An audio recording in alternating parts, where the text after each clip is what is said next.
Depuis des décennies, le numérique révolutionne le monde de l'ingénierie.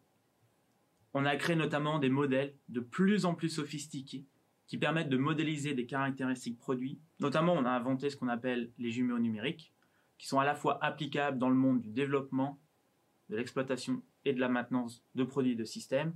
Et on voit ça à la fois dans le monde industriel, mais aussi dans les produits médicaux. Malgré tout ce potentiel, l'optimisation du design numérique présente certains écueils.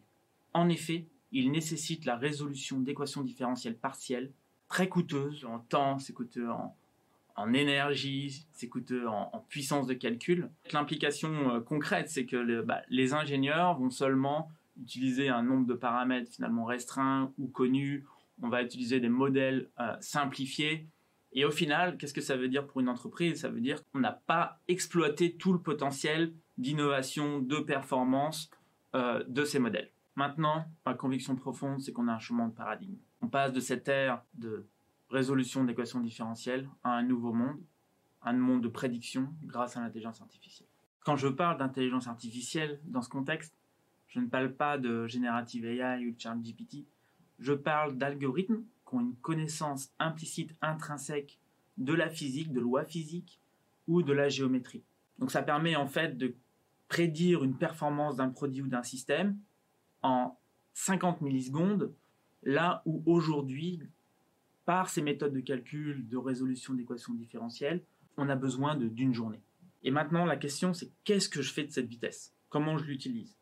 Je peux l'utiliser soit tout simplement pour aller plus vite, développer des produits et des systèmes plus rapidement et aussi réduire les coûts de développement.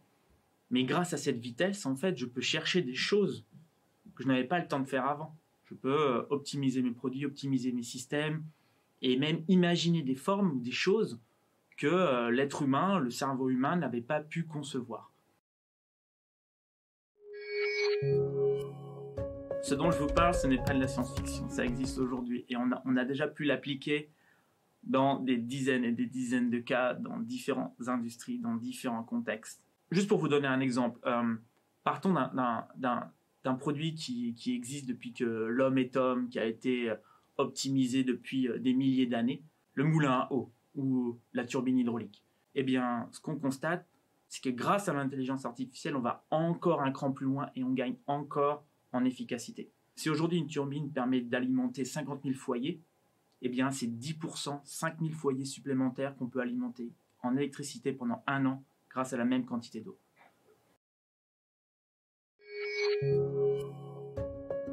Maintenant, pour exploiter le plein potentiel de l'intelligence artificielle, nos entreprises ont besoin de se réinventer. Et ce qu'on voit, c'est que ça passe en général d'abord par une phase de démystification, se rendre compte que l'IA, c'est pas magique. Ensuite, on a besoin de réinventer les processus, de faire monter en compétence à la fois les managers pour comment piloter ce genre de nouveaux objets, et aussi nos ingénieurs, notamment sur des compétences de data engineering, de data science. La France a une place à prendre sur ce sujet. Nos ingénieurs ont du talent, nos entreprises sont matures, le potentiel, comme on vient d'expliquer, est fascinant. Il ne tient qu'à vous, qu'à nous d'accélérer.